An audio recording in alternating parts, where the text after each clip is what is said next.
Hello, everyone. My name is Nori Connor, and I'm the Assistant Dean for Outreach and Engagement for Azusa Pacific University School of Education. So thank you again for joining us. We're excited to host Dr. DeGrazia with Glendora Unified School District today. He will give a 5-minute general presentation and then host 10 minutes of Q&A. And candidates, your video and mics are turned off to ensure a seamless presentation. So please go ahead and submit any questions that you have to the host, to me, through the chat box, and your questions will be presented during the time of Q&A. Dr. DeGrazia, thank you again for joining us. Could you please begin your presentation by introducing yourself to the group? Definitely. My name is Dr. Dominic DeGrazia. I'm the Assistant Superintendent of Personnel for the Glendora Unified School District. And I really appreciate Azusa Pacific University hosting us on this platform, bringing us all together in these unprecedented times, no doubt, but it is a way that we can come together and hear a little bit more about Glendora Unified and open it up to some questions at the end. So very much appreciated. Azusa Pacific University is close to my heart. I completed my master's there many years ago and recently completed my doctoral program there, just finishing up in 2018 as part of the new cohort that they started there in 2015. So great experience, wonderful place. Nori and your team, much appreciated for putting this together. Let me tell you a little bit about Glendora Unified, a special place, no doubt, a bedroom community and school district. We have a little over 7,000 students here in Glendora Unified. We have 9 school sites, 5 elementary schools, 2 middle schools, and 2 high schools, 1 comprehensive high school, Glendora High School, and a continuation high school of about 80 students is termed Whitcomb High School. So again, 9 sites, great size, great people. I know many of you may have the multiple subject credential. Please know that that does allow you, of course, not only to teach at the elementary school level, but I often get the question at job fairs, can I teach at middle school? And the answer is yes. Many of our middle school teachers currently have a multiple subject credential at the middle school level, teaching in areas, what we would call core areas such as English and history, science and math. And when you core those subjects and those classes together, you're able to teach those with a multiple subject credential. And again, 1 comprehensive high school, Glendora High School. As far as openings currently, the main opening that we're looking to fill is the Assistant Superintendent of Educational Services right now. But we will have teaching jobs come forward in the next few weeks. I would monitor EdJoin very closely and carefully. Right now, I'd monitor it a couple times a week. When it gets into May, I'd monitor it every day, maybe multiple times a day. And so you're going to see jobs that will start to pop up. It would also be important to note that if you see a job with our district or any district that says looking for a pool of candidates, a pool of elementary teachers, a pool of secondary math teachers, social science, whatever the top subject may be, make sure you apply for that, because that may be the only time that that district posts or flies a position such as that. So you want to make sure you get on the list, so to speak, and to be considered. And then to be considered for any job, you want to review your documents very closely, your letters of intent, make sure they match the position you're applying for. Often I'll review letters that are for other jobs or other districts, or they have the wrong reference names on them. So you want to check those. Your letters of recommendation, are they current and are they up to date? And have you completed the application? Because if any of those things are lacking or missing, it is easy for a district that will receive many applications to put those that are not complete aside very quickly. So you want to make sure those are as complete as they possibly can. I think I put on the link for the presentation, a link to our website. We also have a link to our jobs on there through EdJoin, so you can always look through that. And we'll have jobs. This year will be a difficult year in regards to the budget. We know that already with the unprecedented times and the public health emergency that we're dealing with. But every year, even the most difficult years, We've hired a number of people. In the last several years, it's been at least 30 teachers, and that's in different areas, some at the multiple subject level at elementary and middle school, some in the single subject areas for secondary sites, for sure. And then some specialties. Physical education, we hired several physical educators in the last few years in our district as well. Music, those specialties as well, speech language and pathologists, occupational therapists, and so forth. So that's a little bit about Glendora. Again, a special place of over 7,000 students. We hire people that join us and they stay here. Many of them are from local communities, of course, and they're very aware of Glendora and what it has to offer. Again, and we're proud of our staff and what they do and what they're doing right now with distance learning as well. So with that, that's a brief introduction of myself and the district and what we're about. And I would open it up back to Nori, and she'll open it up to questions. Great. And we have received a few, and thank you so much for your presentation and kind of giving an insight into what they need to be looking for and what that open pool position means. So questions that we've received already, and the rest of you go ahead and present your questions through the chat box to the host. First question is, basically, I think, what type of positions are you anticipating? And specifically, this person had asked about if there are any school psychologist positions. School psychologist is one that we seem to consistently have every few years. So I wouldn't be surprised. I don't know of any right now. I think we have 9 or 10 school psychologists in our district. And, it just depends on their status. Sometimes we have retirements that are pending that haven't come forward yet. So that can happen. So those are to watch closely on EdJoin. And I think you'll find those that'll pop up here and there in many districts, especially ones that are even larger than us. Great.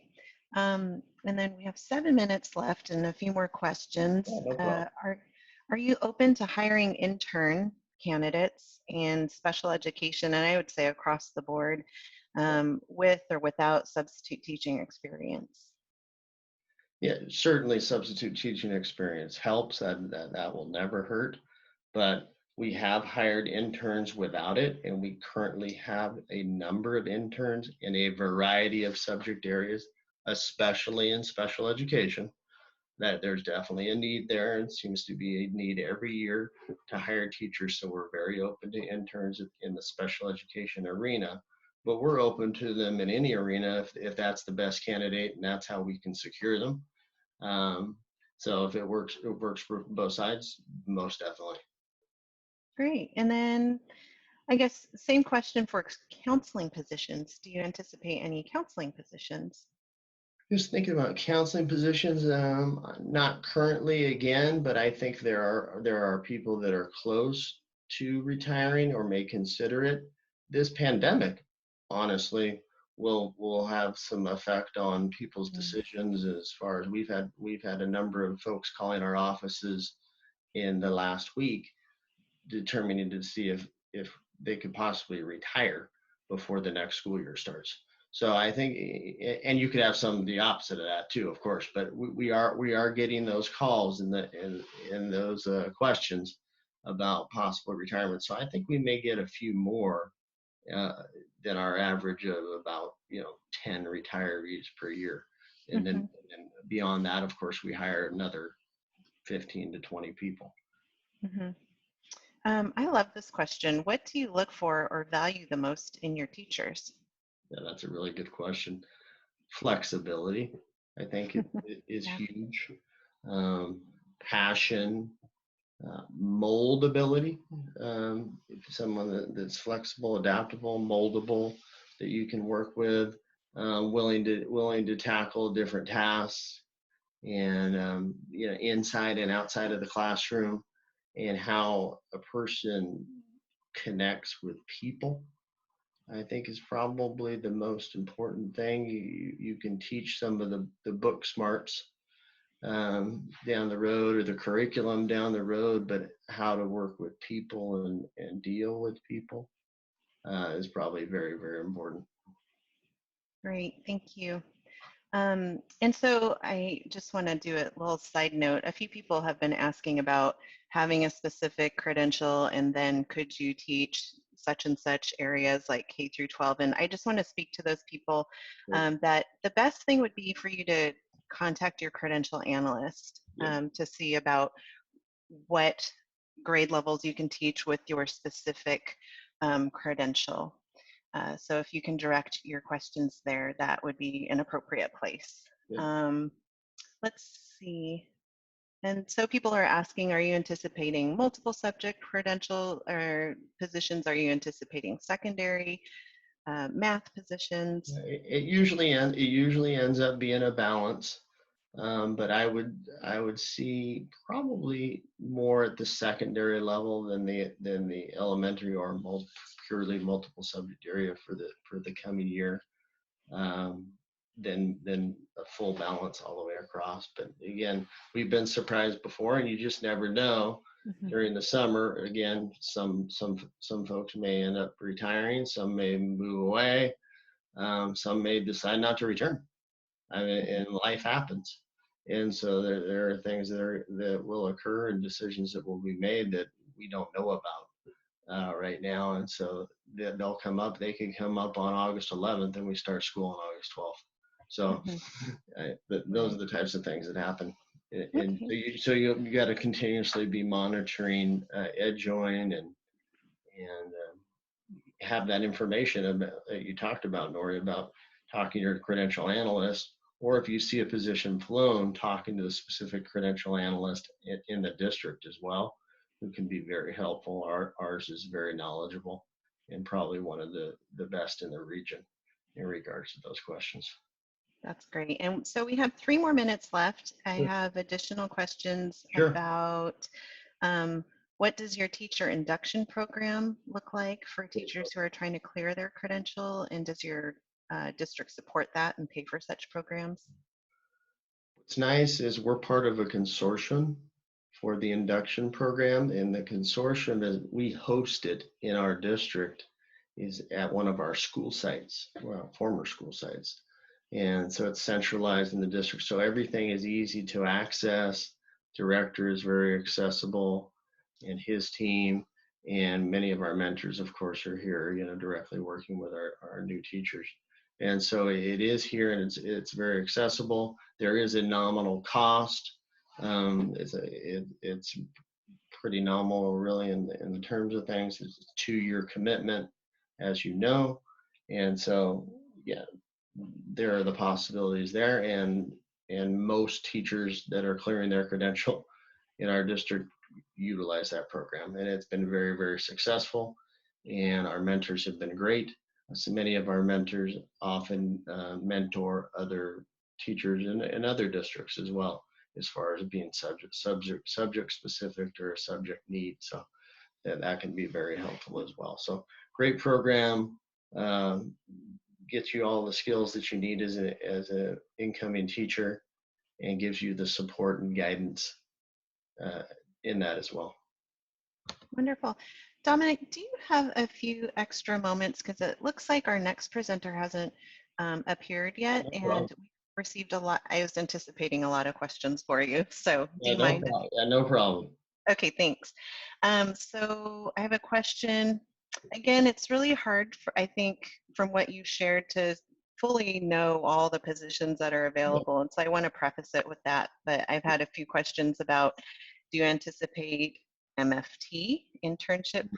Do you anticipate physical education positions?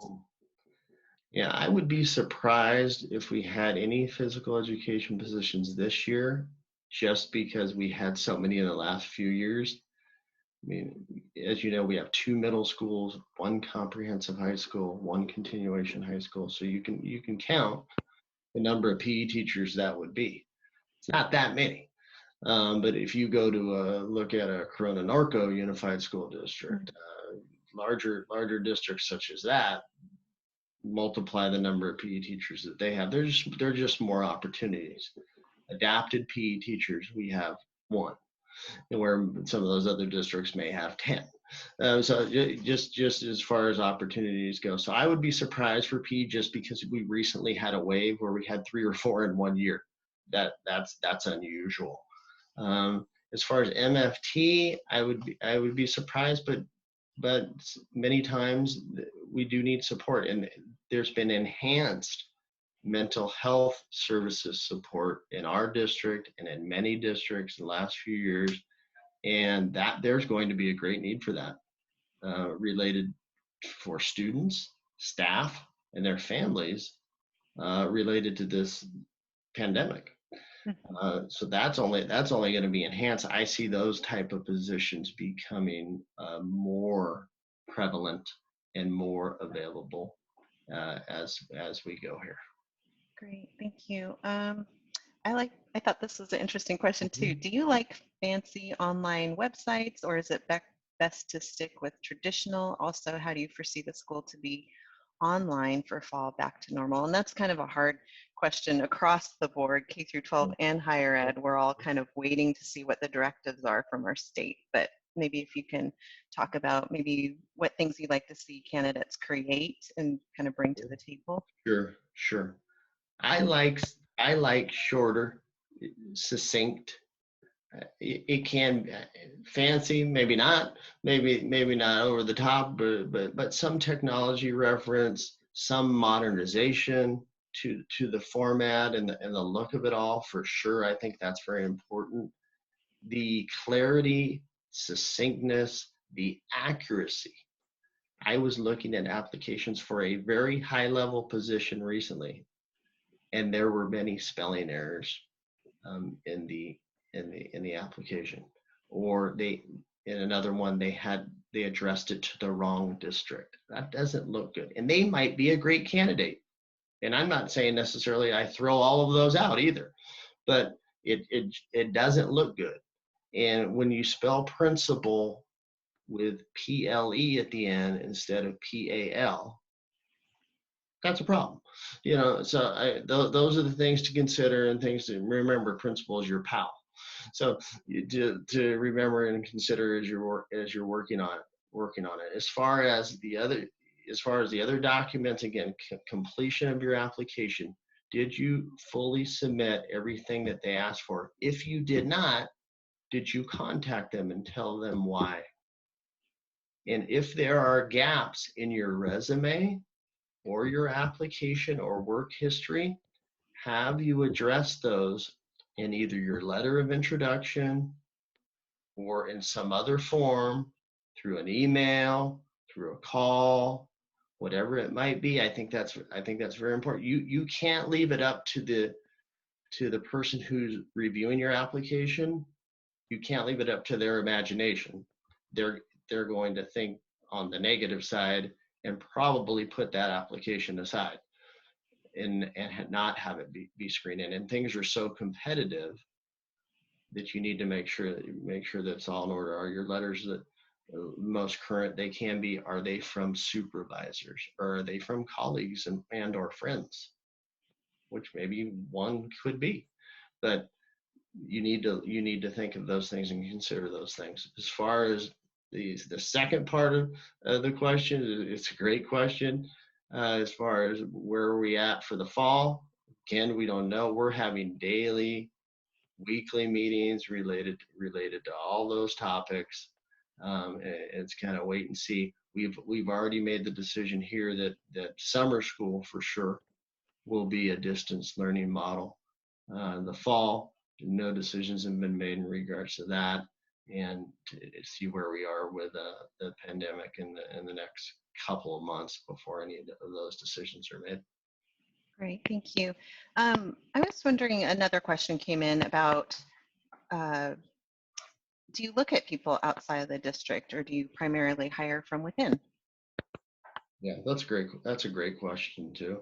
No, many of the, obviously all of our brand new teachers are outside. Have they subbed inside? Many of them, yes. That's very helpful to be a sub and to be seen, or be a long-term sub and being seen sort of inside. But no, it helps. because people know you and are familiar with you for sure. It's a known commodity versus maybe somebody else that they're not sure of. But it's just taking the time to get to know people in the interview process, being thorough for that, their letters of recommendation, and then following up with their references when we have those conversations with their references as well to really find out about people. But we bring people in from all over the place. Some of our applicants are, from out of state or from Northern California or relocating or whatever it might be. So that we have a variety. Great, thank you. I'm just going to wrap 3 questions together if it's okay, because that all has to do with kind of the interview process. 1, what does the interview process look like? 2, and I could repeat these, what are you looking for in a letter of introduction? And 3, after they have applied through EdJoin, is it recommended to follow up with a call or an email? So those are 3 questions related to kind of application process. What was the first one again, Nora? What does the interview process look like? And especially, traditionally and in this environment? Yeah, it's going to look like this for the immediate future. So the FaceTime type of an interview, a Zoom, a Google Hangout, it will probably look like this for the immediate future, and then we'll see after that. But it's more, we want to see, do you understand some key technical pieces of the position you're applying for? That's important, to have some base. And then, but it's a balance of technical and then the interpersonal. And then we're looking at the interpersonal, and we're looking at the fit for the district and the fit for the school, and also maybe the team. Maybe we're hiring a math teacher at Glendora High School. Is this person going to fit with the other 10 math teachers at Glendora High School as part of that team? So we have to consider all of those things as well. But yeah, you have to come in with some of the base knowledge and the technical aspects, but obviously it's a base. When you're starting out, you're going to end up learning, taking many years and being experienced and seasoned to learn all of the aspects of curriculum and all the changes as they come as well. So that's, the interview. But so with this and being this, as far as being on camera, it's just about maybe more getting comfortable with that, practicing, asking yourself questions, answering them out loud, having someone else record you, record you and answering questions as well. And just, it's about comfort. So that would be question 1. What was your second question, Nora? What are you looking for in a letter of introduction? Again, I would say on the letter, I would say I want in 1 page or less. This is just me, but I would say in 1 page or less, telling us who you are, what you're about, and if there are, again, any gaps in anything, why. Just some rationale for that. But again, short and sweet, to the point. I don't think, honestly, most of my colleagues are going to read beyond a page, or they're going to look for the highlights. They're going to skim. And so really come out with, at the beginning, be strong with your message and what you really want to communicate out at the beginning, because am I going to read the second paragraph? If I like the first one, then maybe I may go to the third one, and so forth. But I wouldn't go more. I think length is a detractor there, and just really, and then accuracy again, and it make sure things in the letter that you're referencing match your resume, match your EdJoin application. When there's inconsistencies there, people again start to question. I'm not so sure. Put that one aside. It makes it. There are too many applications that come in for certain positions, for many positions now, to consider, to not consider inaccuracies. In regards to a resume, one page, more pages? Resume is a little tougher to get on 1 page, honestly.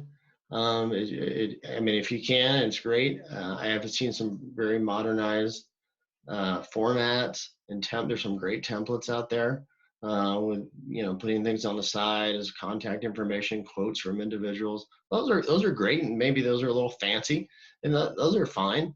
Some are colorful, some add a picture. That's fine, not required, not necessary, but it's nice. But hard to get a resume nowadays on one. I would say 2 pages would probably be some of the shorter ones I've seen. I wouldn't go beyond 3 pages, especially for a beginning uh, teaching position. Great. And then how about follow-up? Once they apply through EdJoin, what's the recommended follow-up? Email, a phone call, or just wait? Yeah, that depends on the person. For me, it is nice to receive an email follow up. Just again, thanks for the interview. Look forward to hearing from you. Again, short and sweet, but it shows that you care, shows that you're really interested. Um, I, I think that's probably the most efficient way to do it, most respectful way to do it. So I would lean towards that as far as an email is probably the best. So that's after the interview Yeah. process. After they submit an application, do you suggest that they follow up with an email or anything? No, I mean, unless you haven't heard and it's been some time and you're concerned about the status, then that's okay. And more than likely, you're probably going to send that to somebody in the personnel office. But I would not go directly to the decision maker of hiring for the job, or the assistant superintendent of personnel or HR. That wouldn't be appropriate at that time. After you've had the interview and that person was in on the interview panel, then the email would be appropriate. I don't think it's appropriate up front. Okay, thank you. And then for transcripts, do they just mail or send the official transcripts during the application, or is an unofficial okay for the application process? The unofficial is great for the application process, and then for the official, once someone's hired, we actually have them uh, request the official sealed transcripts to their home. They receive them, they do not open them, and they keep them sealed. Some people request multiple copies, of course, and they keep it sealed. And then when they're completing their employment paperwork with us, they bring in that sealed envelope of the official transcripts and give it to us at that time. Great, thank you. And another question, you answered this for the teachers, but those qualities that you were seeking in a teacher, are you seeking the same type of thing for school psychologists and school counselors? Yes, yes, and especially in those areas. And there are a few more technical aspects of testing and clinical aspects of both of those positions you referenced, psychologists and counselors, for sure. There might be things to consider there, but ultimately we're all working with children and going to be interacting with them daily, sometimes in small groups, sometimes one-to-one, and for those positions of psychologists and counselors. So that's very, very important. So that interpersonal side is going to be huge as well. And how are they going to treat people and work with people and families? And how will they work with adults and colleagues as well? Because like I said, for us, we have 9 or 10 psychologists, counselors across the district. We probably have 20. So you have to be able to work with each other. Wonderful. Okay, thank you so much for your extra time. I really appreciate your generosity of time. Not a So problem. I appreciate you, and thanks everybody for joining, and best of luck to all. thank you. Myself again, my name is Nori Connor. I'm the Assistant Dean for Outreach and Engagement for APU's School of Education. We're excited to host Christina with Partnership to Uplift Community Schools. She will give a 5-minute presentation that you'll see here on your screen and then host 10 minutes of Q&A. And so I just want to remind you again that candidates, your video and mics are turned off to ensure a seamless presentation. And so please submit your questions to the host, to me, through the chat box, and your questions will be presented during the time of Q&A. Christina, thank you again for joining us. Could you please begin your presentation by introducing yourself to the group? Yes, hello everyone. Thank you for joining in on the presentation today. I'm Christina Almanza, the lead recruiter at PUC Schools. I've been here for about 5 years, so I'm happy to be able to speak with you today. So we are looking for teachers. So we have plenty of opportunities available within math, science, um, history, and special education. So why work at PUC? We do offer our own induction program. So your mentors will be a part of one of our PUC schools, so you'll provide a more tailored program, and your mentors will know what kind of curriculum you're going through. It would be more tailored to us. And the nice thing about our program is after 3 years that you've been with us, we'll go ahead and pay that back. We do offer summer and ongoing professional development. So every Tuesdays, our schools do have professional development. And, oh, I'm sorry, I think I got interrupted by the chat here. And our administrators you'll have constant observation, constant feedback. So definitely what we're looking for are growth-minded individuals.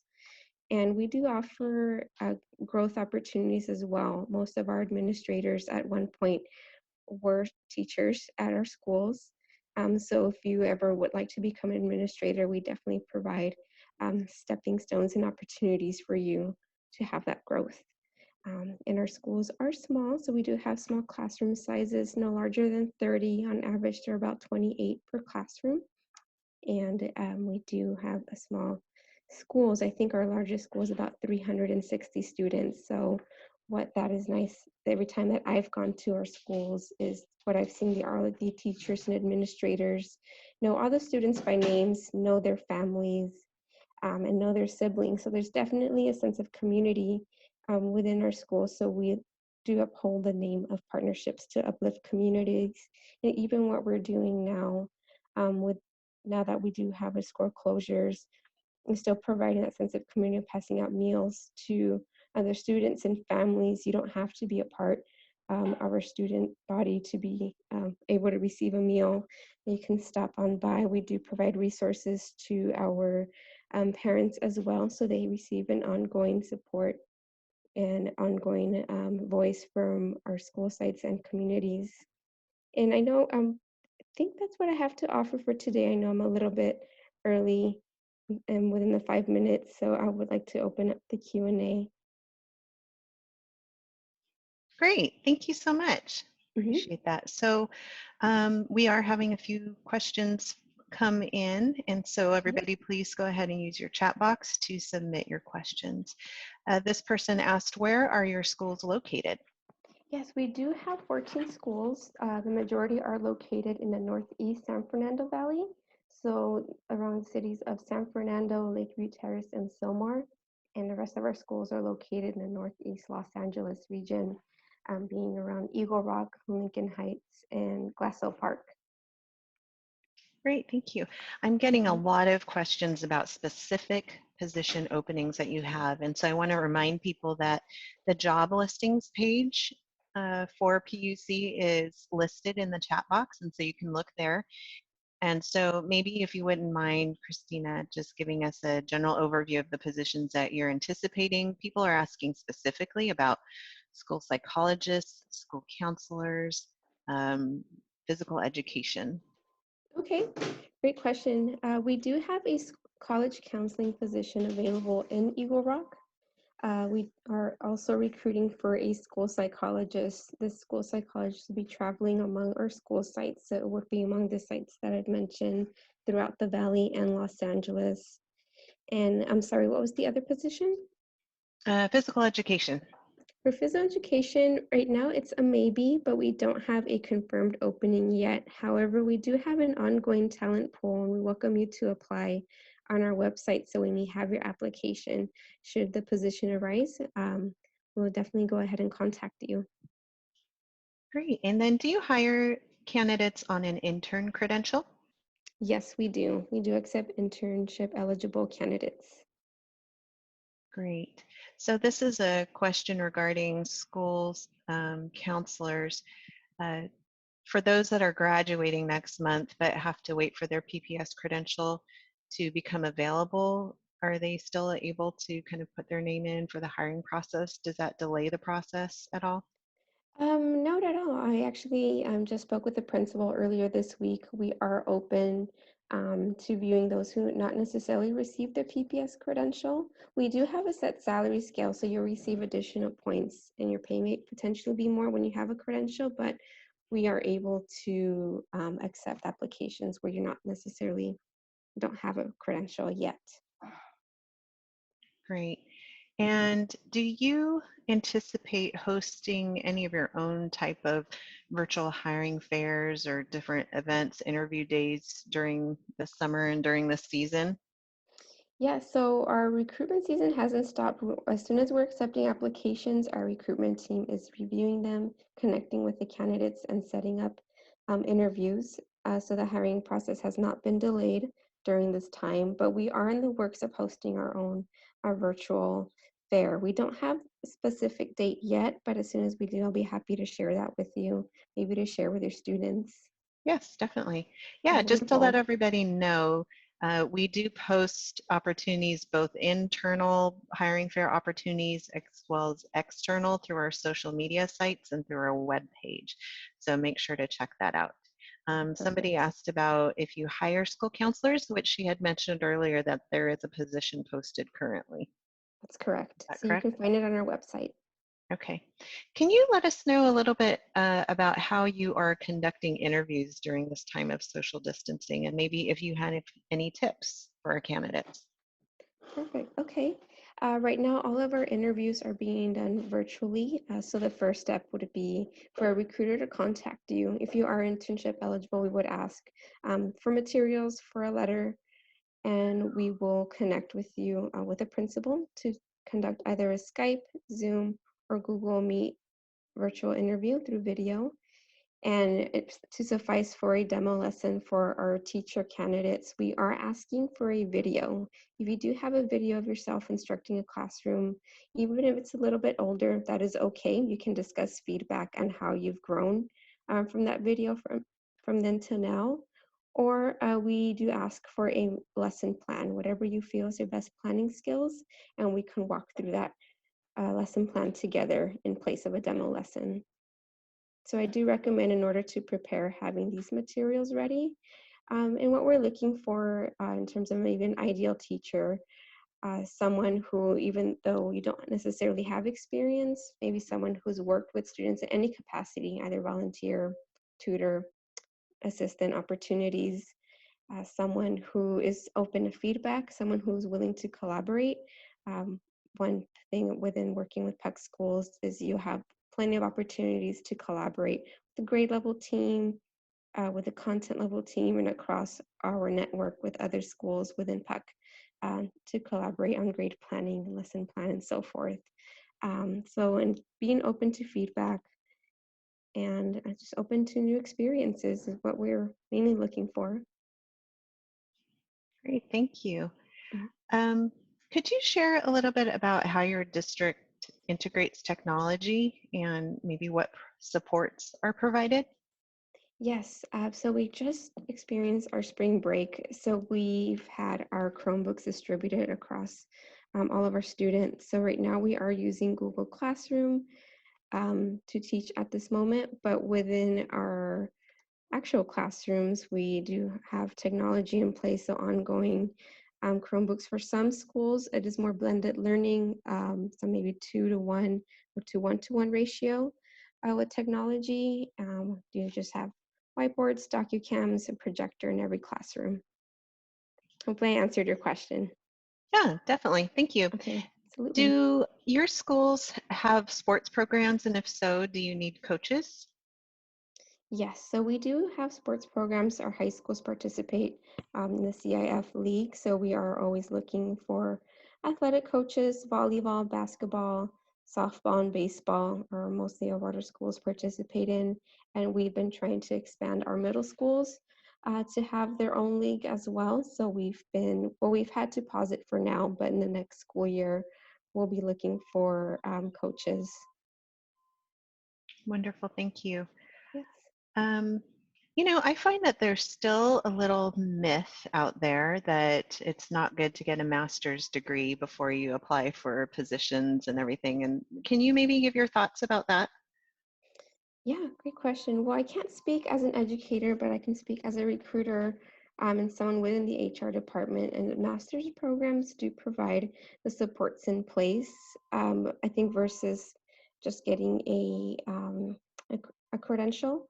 I've seen the students come in more prepared with us in the university program. And let me think. So it's not a deterrent on the Not a recruiter side. deterrent. No, Mhm. not whatsoever. I know a lot of people think, oh, I'm higher on the pay scale, and so they won't consider me, but it actually looks favorable to have a master's degree because Yes, of that most level of definitely. preparation. Yes, I agree. I've been recruiting for about 5 years, and I don't ever recall having that as a deterrent for someone receiving a master's degree. Okay, perfect. So Mhm. we have about 2 more minutes of Q&A time. If you have any other questions, please submit them through the chat box. Could you just share a little bit about any opportunities that your district offers for professional development and growth? So we do participate in a TDS, teacher development system, and professional development for discipline, the PBIS. So that's what our induction program is. I should have provided a flyer for you with more information that our coordinator has provided. I can't really speak too much about the program and what it entails. Oh, okay. Mhm. Um, let's see, any other things general things that you'd like to share about PUC to our candidates? If they are interested, do you want them just go into careers at pucschools.org to contact? Do you want them to contact you directly? What is your preference?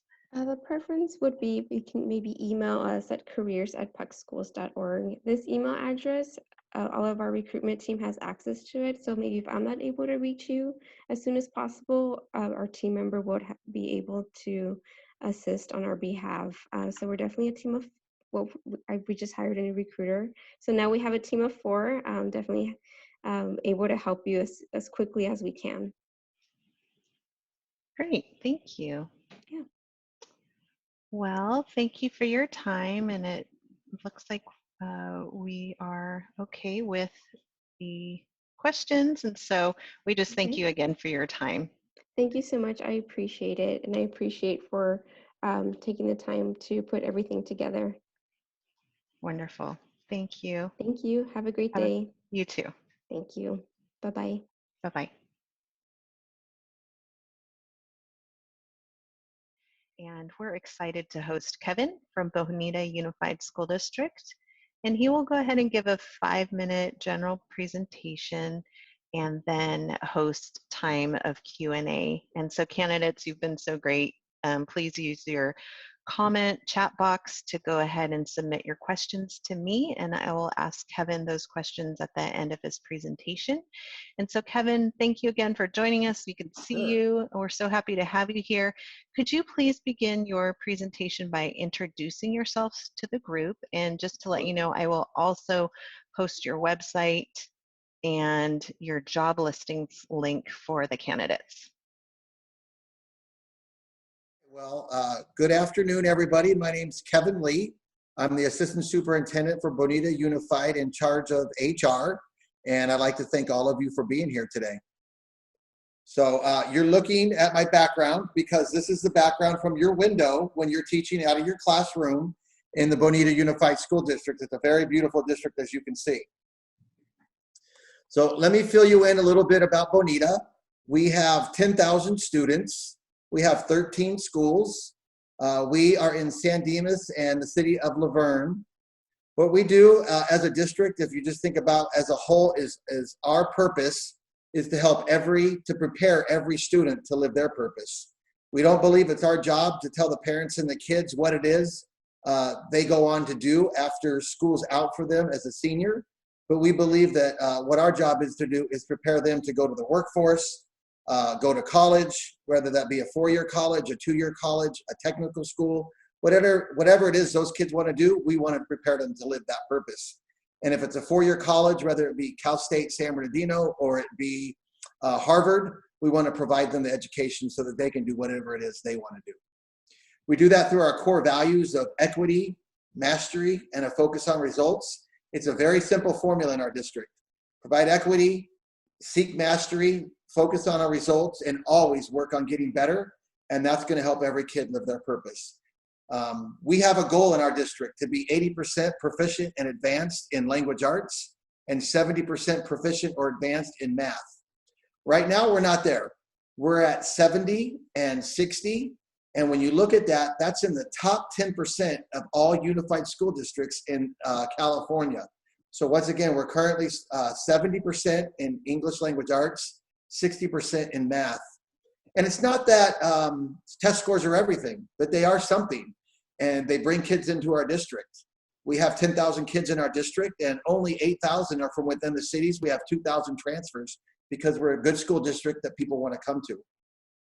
That 80-70 goal, we might not hit it next year. We might not hit it the year after, or even the year after that, but we're going to hit it, and we're going to be in maybe the top 5 or 6 school districts in the state of California. If you're looking to work for our school district, we have a great induction program led by a new administrator. His name is Patrick McKee. It's in the Foothill Consortium, and I know as new teachers, all of you are going to need to go through induction. It's a great program with mentors that are providing you the support that you need so that you can be a more successful teacher. I've done a lot of research in my dissertation on induction, and we know that it creates better test scores for kids, better teaching strategies for teacher, and of course, the retention for teachers who go through a good induction program is a lot longer than a teacher that doesn't. So we have that for our new teachers. Another thing I'd like to share is our focus on the whole child. Last year, we dedicated $1 million of our budget to put wellness counselors at every one of our school sites, because we know our kids, in order to be successful in school, they have to have a good mental wellness, and we have to provide that program for them. So we do look at the whole child. At our high school levels, it's all about athletics, activities, academics. So that's what we look at doing in our district. Some of the things I want to tell you is on April 20th to May 5th, we will be posting our jobs on EdJoin. We have mild to moderate elementary. We have moderate severe elementary. We also have multiple subject posting that will be going up because we do have a need for a few multiple subject teachers. I know there's 38 of you out there right now, and the hope is that all of you are going to find positions, but we will be able to at least provide a few positions for our elementary teachers. We also will be posting substitute teacher, so you're able to apply for that as well. I do interview every substitute teacher one-on-one and provide feedback for them as they go into their careers and do additional interviews in the future. We also have a special position that's coming up. It's special ed plus English for one of for our continuation school. And it's highly anticipated that we'll be posting for an English position at a secondary level. We also have social studies position posted right now over at Ramona Middle School, so a middle school position. And if you got your application in, we just closed a secondary math position last week. So we're proceeding on all of our positions. We're looking to fill them all. We know we're in an uncertain time, but going into next year, we feel like we're going to need teachers to teach our kids, whether that be, coming back fully to schools, whether that be some kind of hybrid program where kids come back a few days a week and then we do it from home a few days a week. Whatever it is, we feel like we're going to be able to provide that education, and we're going to need our teachers to support us in that. If I can give you one tip, it would be practice your interviews via Zoom with some of your friends. When we do our interviews this year, we're not going to have you come in. I've done 2 principal interviews already, and they've been done through Zoom. And although it feels very comfortable as we talk through Zoom, just practice it so that you know and your friends could give you really good feedback about how well you did in a practice interview. You know what the questions are going to be. We're going to ask you about classroom discipline. We're going to ask you about supporting all students in your classroom. We're going to ask you about working with your team or your grade level or your department, whatever it is. So have them practice with you so you can do a really good job on your interview. That's about my 5 minutes, and I'd like to open it up to any questions that you may have for me. So thank you very much. Great, thank you. So we have a question. You went over some of the positions that you anticipate. Correct. Do you anticipate, in our group, we also have school psychologists and school counselors, specifically subject matter wise, we have a PE person. Do you anticipate any positions in those areas? Yeah, sorry, sir. We currently have a counselor vacancy open right now for San Dimas High School. So that's posted and will be closing within a few days. Psychologist, we will have one vacancy. We haven't posted it yet because we're trying to determine the funding, whether it be a 50% position or 100% position. So we haven't posted that one yet, but we certainly will be soon. As far as physical education, unfortunately, we don't have anything right now. But Bonita Unified does have elementary physical education teachers as well as our secondary teachers. And you just never know if somebody's going to get a job as an administrator or they're going to transfer out of the district. So I would say just keep your eye on EdJoin, because as soon as we have a vacancy, we are posting those on EdJoin for our single subjects. Great. It looks like there are people who are on your site. Someone said there was a social science position that was closed yesterday. Was that for the middle school? Yeah, I thought it might have been still open, but it may have closed yesterday. We did close a high school position recently. So we had 2 social studies positions, one high school, one at Ramona. And I'm not quite sure. I didn't think it closed yet, but they could be correct. It may have closed. Okay. I love that they're on top of it and looking at this. That's great. I have a question from a substitute teacher who subbed for your district this year. Do they need to reapply for the new year? They do not need to reapply as a substitute teacher because they'll just continue forward. If they're looking to get into the multiple subject or single subject positions, they will need to apply for those. Thank you. Let's see. What do you look for in let's do this on both sides. If you could talk about what qualifications you look for in a teacher, and then what are you looking for in a school counselor, school psychologist? I don't think it really changes that much. You have to love kids and you have to show your love for children. I think that's the most important thing. When you have that, everything else falls into place. The second thing would be a person that just is able to be a good team player, because no matter what you're doing, you're either going to be with a grade level, you're going to be with a department, or you're going to be with an administrative team if you're a psychologist or a counselor, and you're going to have to work as a team. As a new person coming in, it's really about listening, but then also bringing some of those new practices and those new strategies that you have learned in your coursework and in your field work from other school districts and bring those to us. The technical skills, you're going to get better every day. We understand that about new teachers and counselors and psychologists coming into our district. We're going to provide you the support you need, and we know you're going to make mistakes along the way, but the plan is to grow from each of those mistakes. I find the people that don't make it, through their first 2 years and maybe non-reelected or choose to resign, it's because they don't work well with other people. It's not because their test scores didn't, go up super high. It's because they just didn't get along. So really for everybody, it's you got to love children, and then you got to be able to be a good team player and all the things that's encompassed in being a team player: collaboration, teamwork, supporting each other in bad times and in good times. All those things are the most important part about coming into an organization. And I really appreciate you sharing that because I've heard that a lot over the years where HR professionals will say they need to show that they love children. And I always think, well, That's why they've gotten into it. But then I think, I just want to encourage all of you to maybe think about how that nervousness maybe comes across in an interview, and don't assume that they know that you love children. They really want to hear you articulate that.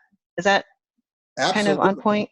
Absolutely. If there's a question that allows you to talk about how, maybe even a short, very short story about how you've connected with a child in some way and how that's been so meaningful. Yeah, work it in somehow, even when you're talking about some of your adjunct duties that you might have. And when you're out, you just can't wait to be out on the playground and watching the kids enjoy themselves, and, the way they play on the playground and how you're going to interact with them. Whatever the question is, lend that piece in that it's about your love for kids. I love those suggestions. Thank you. We have a question about a person who finished all their coursework for school counseling, but they don't have their PPS credential yet. Are they able to apply and get hired on an intern credential? With the counselor position, so I'll just tell the counselor that whoever's listening, we have a lot of people applying for our counselor position, whether it be because we're a really good district and people want to get in, or because there's a lot of counselors out there looking for work. With the counselor job, I would seriously, it would be highly unlikely for us to hire an intern PPS credential if we have, 50 applicants that have their credential.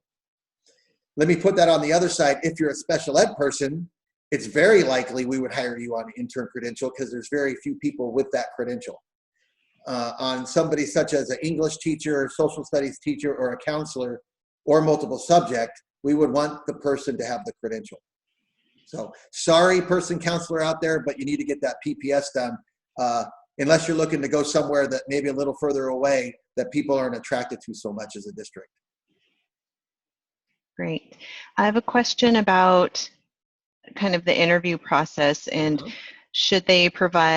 will they need to provide a lesson plan for the interview? And also, just given this environment, are you going to ask for videos of them teaching a lesson? All school sites do it a little differently. Bonita Unified is about autonomy with accountability. So we leave it up to the sites to really do the interviews at their school sites. So let's say you're interviewed at Allen Elementary School. They might just do a panel interview and then hire you from the panel. But let's say you go to Extrand. Extrand might have you do a panel interview and then bring you and maybe another person back to do a demonstration lesson. And because we're in this environment, it might be that you're providing a lesson to the Zoom class, just like we might be doing right now while we do distance learning. So it depends on our school site, but I would be prepared to have some kind of lesson demonstration ready to go in case you're interviewed for one of our school sites. It's not mandated by the district, but some school sites decide that that's the way they're going to do it. Okay. Are you okay on time? Because I have some very specific questions. Are you okay on time right now? Yes, okay, great. I'm good. Thank you. Okay, this person says, I am a multiple subject credential holder who applied for the middle school social studies position. Is there anything extra I would need to do in order to qualify to teach for such a position? Yeah, with a multiple subject, you're not actually qualified to teach the social studies class unless we were doing a 6th grade class that was blended with another subject matter. And our district isn't doing that anymore. Some districts do, where you use the multiple subject and you teach like math and science or language and social studies to the exact same kids for 2 periods a day. Unfortunately, we're not using that format anymore. So what you would need to do is go to and take the, I'm forgetting the name of the test, the MSAT, LSAT. The CSAT? CSAT. You would need to take that in the subject matter for social studies in order to be qualified. Thank you. They asked what is your preference for following up with the application once they've applied? Do you want them to email you directly? If so, they're asking for your email address. But what is that process of following up on their applications? So, well, the applications will come in, let's say, between April 20th and May 5th, obviously. Like I said, we probably won't be hiring. I think the date for our teachers on the multiple subject is May 28th. Is when is when our principals are allowed to interview for those multiple subject positions. So I would say probably that week of May 21st to May 27th, if you're like wondering what's going on, you can email me directly. It is lee@bonita. I'll go back, lee@bonita.k12.ca.us. I'm pretty sure that we still won't be back in the offices at that time, so emailing me directly would be the best way to get a hold of me. And I can go in EdJoin and just say, yeah, we have your application, but we haven't started interviewing yet. So we hold those interview packets or the EdJoin packet for quite a while, because even though it closes May 5th and some of our principals are doing interviews, that doesn't mean that in August we don't end up with an opening because we have more kids at a school than we anticipated, or that a teacher right at the last minute resigns and moves to Idaho. That seems to be where everybody's going right now. Or that a teacher didn't get promoted to a TOSA position, and so now we have a vacancy. So it might not be all the way up until August until we're actually hiring for some of our elementary spots. I don't have my administrative assistant, Dolores Carone, excuse me, send the email out until I know that we filled all positions, that saying that thank you for your application, but we don't have any vacancies at this time. That email doesn't usually come out until probably end of August or beginning of September, because we don't know how long we'll be hiring. Is that clear? Thank you. I believe so. If not, I'm sure they'll send a follow-up comment. I have another question that says, I'm applying for jobs, but I will be completing my Cal TPA in May and will receive my preliminary credential in June. Will I still be able to apply and be considered for positions? Absolutely. Please do so. And we know some of you didn't get to finish your student teaching because of what's going on. And I know the CTC has said that we can hire teachers that didn't get to finish their student teaching on a variable term waiver while we work with the university. So I know there's some flexibility in that. But if you're going to have your credential in June and you're finishing up your TPAs and all those pieces, absolutely apply and you will be considered for the position. Thank you. We have a person who has an MFT intern with 6 years of private practice experience. They are a certified school psychologist with a PPS credential. Would you recommend that this person apply for a school counselor position? If they're interested, they absolutely have the credentials to do so. I always tell people that if you don't apply, you definitely won't get the job. If you do, you have a chance. So we have that position, and then another position on the classified side that this person might be interested in, and although it's not open now, we do have those 8 wellness counselors. Those counselors make really decent salary, somewhere in the 90s as a classified employee, 80s or 90s. So you might want to look at those jobs as well. Like I said, we don't have a vacancy at this time, but that position we just put into place a year ago. And so I don't know which of those people plan on returning and which ones don't. So keep an eye out for our classified mental health. It's an MHCC. So something to that effect, mental health counselor. Great, thank you. This person applied for the middle school position, but not the high school position. Could their application be viewed for both openings? For social studies, no. We definitely have the 2 separate panels. One goes to Kenny Ritchie for Bonita High School. One goes to Jamie over at Ramona. And so those are definitely 2 separate ones, and we won't be able to take the application at this time. We won't be able to move it over so they can be considered for both. Okay. Sorry about that. Thank you. If you have a credential, can you teach elective classes? Well, it depends. Like most everything, you may teach some elective classes. It depends on what other units we can count towards that elective. For example, I have a special education teacher that has 13 units in art.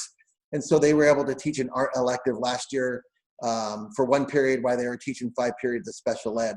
So it kind of depends on some of the other units you took at school in your undergraduate work or even some of your graduate work to see if we can qualify you to teach that, that certain elective.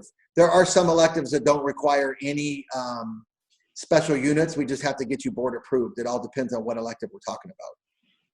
Great. Yeah. And I want to encourage people too, because our credential analysts can evaluate your transcripts to let you know what you are qualified to teach. And I believe that they issue a letter as well that you can submit to the districts. And you're shaking your head or nodding, so Well, that I'm appreciating. you can verify that. Yeah. We appreciate that if you have the letter that already states what you can teach and we don't have to do your look through all your transcripts to be able to identify it. That letter makes it so much easier on our credential analysts in our department. So Perfect. Yes. And so I put in the chat box a link to the credential analyst office, our APU's credential analyst office. And so if you can go ahead and reach out to them, then they will let you know all the areas that you are qualified to teach. Another question is, what do you look for in a letter of introduction? You know, I'll tell you what I don't look for, and then I'll tell you what I do look for. When I see a letter of introduction that doesn't really talk about our school district, and it looks more just like a form letter that you're submitting to every school district around us, and you didn't take the time to truly look at our school district, I just kind of set that one aside a little bit more. When I see one that has, you know, you're wanting to help every kid live their purpose, that you're looking at equity, mastery, and a focus on results, and you're talking about our demographics in your letter, that's one that I'm going to pay more attention to. I'm going to say, this person really cares about our district and wants to be here. If you live in the community, you also write how you want to serve the people in your community. So those are kind of the things that I look for, a little bit more personalized to our district. And if you're applying to any other district like Glendora, or you're applying to Azusa or Claremont, look in their letters, look in their website, and make sure that you address their district. Make sure you don't put just to whom it may concern. It should say, Dear Dr. Kevin Lee, and personalize the letter for each district. I know it takes a little longer, but you're all vying for the same jobs, and so take that little extra time to do so. Mm-hmm. And I want to affirm that too, because that's the feedback that I've received over the past 5 years of working with districts, is that the districts want to know that you want to work for them specifically. And so we do provide the link to a website to the districts. And so look through there, see what matters to them. And like Dr. Lee said, reference those things. Another person said on the application, it asks if you already possess a PPSC credential. If mine is being issued May 1st, should I put that I have it already? Well, the first thing you can do is just wait, because it's a PPS, so that's going to close before May 1st. I would write on there that you have it, and write on that, just on that line that you can write on where it says reason for leaving or something. There's a little bit of room right there. Say to be issued on May 1st, but click that you have it, because you know you're going to get it. And I wouldn't want that to hold you up from moving forward in the application process. Great, thank you. Oh, this is a good question with the current buyer. Oh, that go ahead. one could also be addressed in the letter of interest, you know, and it would also be probably listed somewhere on the person's resume.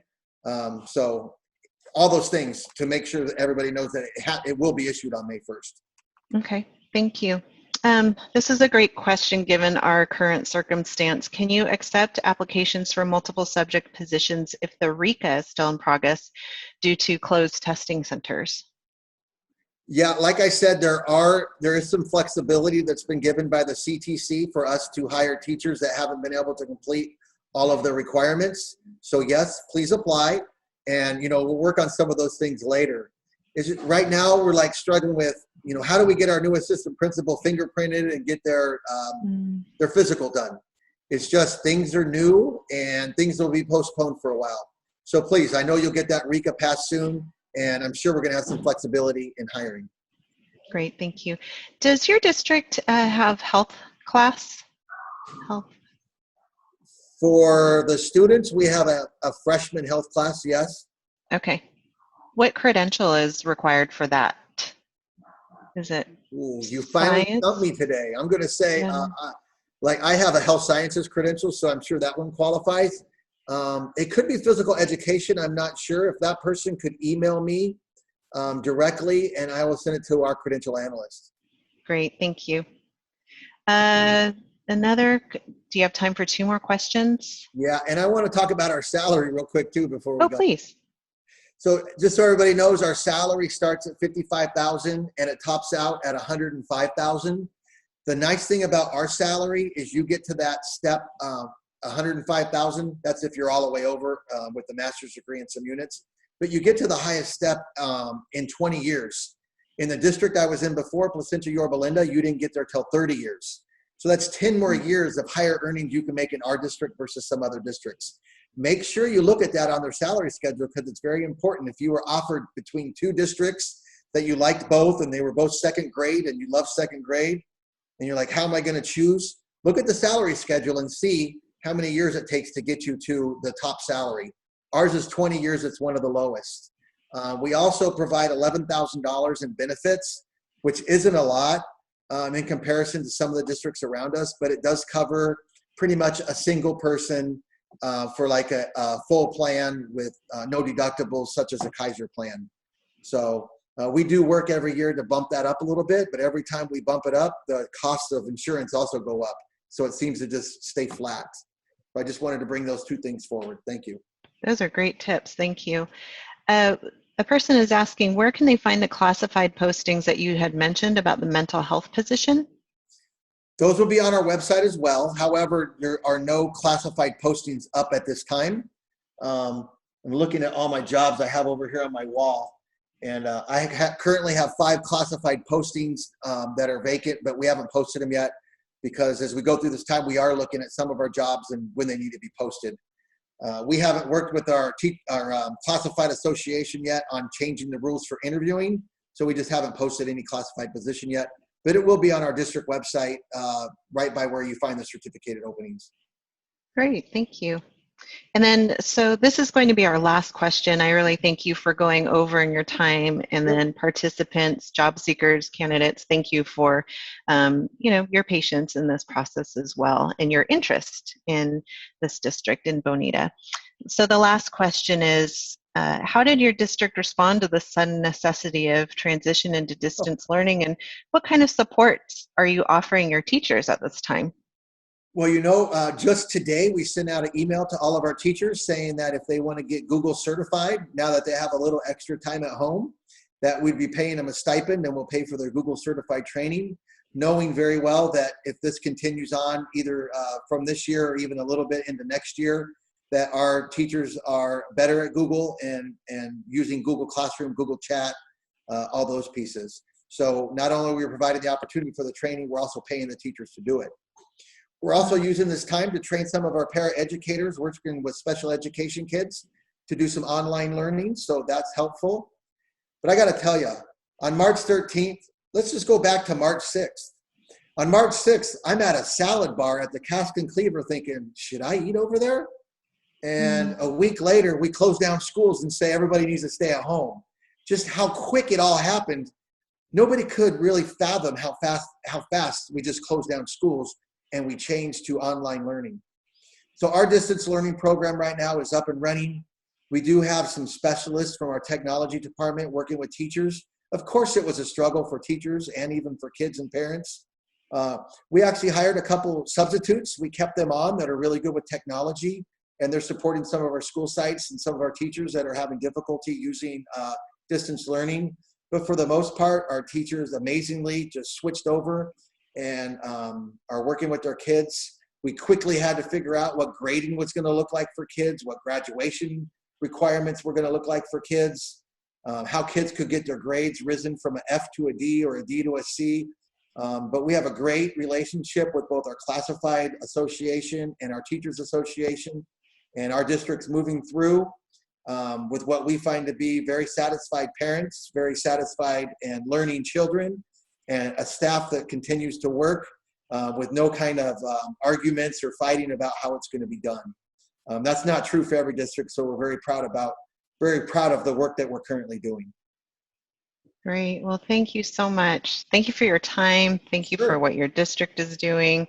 And just thanks for the extra time of answering all these questions. Absolutely. And I wish all of you the best. I can tell you just briefly, I remember walking into the Cal State San Bernardino Calusius Arena, whatever it's called, and it was a job fair, and it was very scary. It's like, which table do I walk up to? You know, what do I do? And fortunately, this great man, Don Snell, said, "Hey, come here." And I'm not kidding you. I had it wasn't a mullet, but it was a kind of a perm looking long hair thing, thinking I was going to get a teaching job like that. And he came over and he looked at me, he goes, "Man, you look like a middle school guy." I said, "Thank you, but I have a multiple subject credential." He said, "Well, go take this test." And I took the test, I got an interview, and I landed my first job.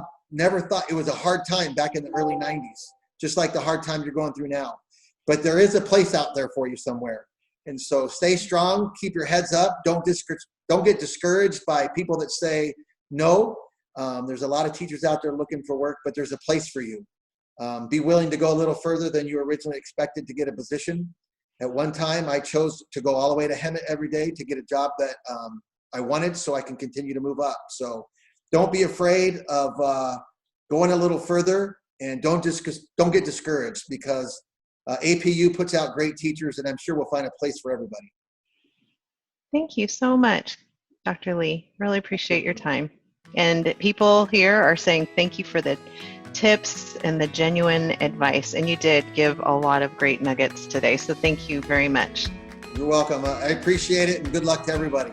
All right. Everybody have a great day. Thank you for joining us. Bye-bye.